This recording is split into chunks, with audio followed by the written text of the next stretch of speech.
Good morning. This is the day the Lord hath made. Let's rejoice and be glad in it together. Well, it's another rainy Thursday, and grateful for the rain that God is giving us. Thankful that He's allowing the earth to be washed and the ground to be replenished. What a great day today's going to be. Whether it's raining or storming, whether the sun is up or out or in or hot or cold, God is still God. A God who's a God in our times of adversity, a God who's God in our victory, on our mountains and in our valleys. And I am grateful that He's my God this morning. As I announced yesterday, and you saw it on Facebook, and last night in our Wednesday night worship, I mentioned our kick up, our restart, our relaunch of church. I'm so excited to be able to put together the plans for us to have church again. And I want to remind you, and you'll hear me mention this several times between now and next Sunday, May the 3rd, church reopens. And we could not be more happy. May the 3rd, 9:30 is a service for senior citizens, especially 65 years and up, and for people who are high risk, people who has a low immune system, whose systems maybe have been compromised for health reasons.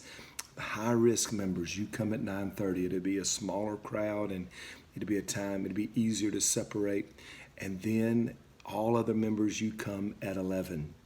And going to be great. A lot of rules, a lot of restrictions. No hugging, no kissing, no handshaking. You've got to keep 6 feet distance anywhere and everywhere. Bathrooms are emergency use only. There will be no Sunday school. There will be no nursery or kids church. So just kind of make those plans. But we'll talk a little more about that. All of our church members, you'll be receiving a letter in the next early next week, just to kind of lay out the guidelines. There'll be a video posted on Facebook. There'll be a video posted on YouTube. There'll be announcements. There'll be all kind of talking going on. So just know that the most important thing is church is not going to look like normal, but it's going to be church together. All right. That's May the 3rd.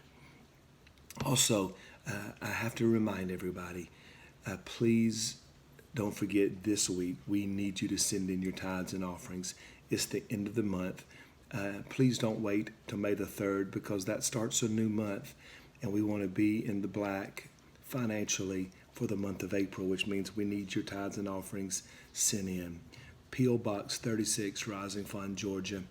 Don't forget to give a little for House of Cherith. You just put a little sticky note on your check that says missions and how much you want to give to the people of the House of Cherith. And you can mail those in. You can pay online. Here on Facebook, hit the give button or go to rfcog.org, and you can give there as well. All right. I'm in the book of Isaiah today, the 25th chapter. This is a chapter of praise in the midst of 4 chapters, which is called Isaiah's Apocalypse. It's a time where Isaiah is beginning to announce all these judgments on people, and it's no longer talking about judgments of foreign nations. That ended in chapter 23, and now it looks like it's judgments on those who have rebelled against God, judgments on those who have broken the covenant of God. But in chapter 25, Isaiah breaks out with a hymn of praise. Verse 1 says, "O Lord, you are my God. I will exalt you. I will praise your name, for you have done wonderful things. Your counsels of old are faithfulness and truth. For you have made a city ruin, a fortified city, a place of foreigners to be a city no more. It will never be rebuilt." Listen to verse 3. "Therefore the strong people will glorify you. The city of the terrible nations will fear you. For you have been a strength to the poor." You have been a strength to the poor, a strength to the needy in his distress, a refuge from the storm, a shade from the heat. For the blast of the terrible ones is a storm against the wall. You will reduce the noise of aliens as heat in a dry place, as heat in the shadow of a cloud. The song of the terrible ones will be diminished. Aren't you thankful that in the midst of chaos, God is God? He's a strength to the needy in the middle of your distress. He's a strength to the poor, the weary, the brokenhearted. People who fear God will always worship God.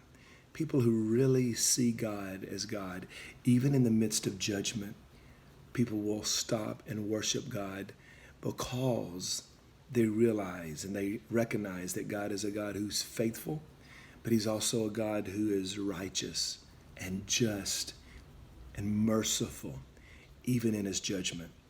So even when God judges, the saints of God, the people who are redeemed by God, stand back in awe of his mercy and in awe of his greatness and in awe of his justness.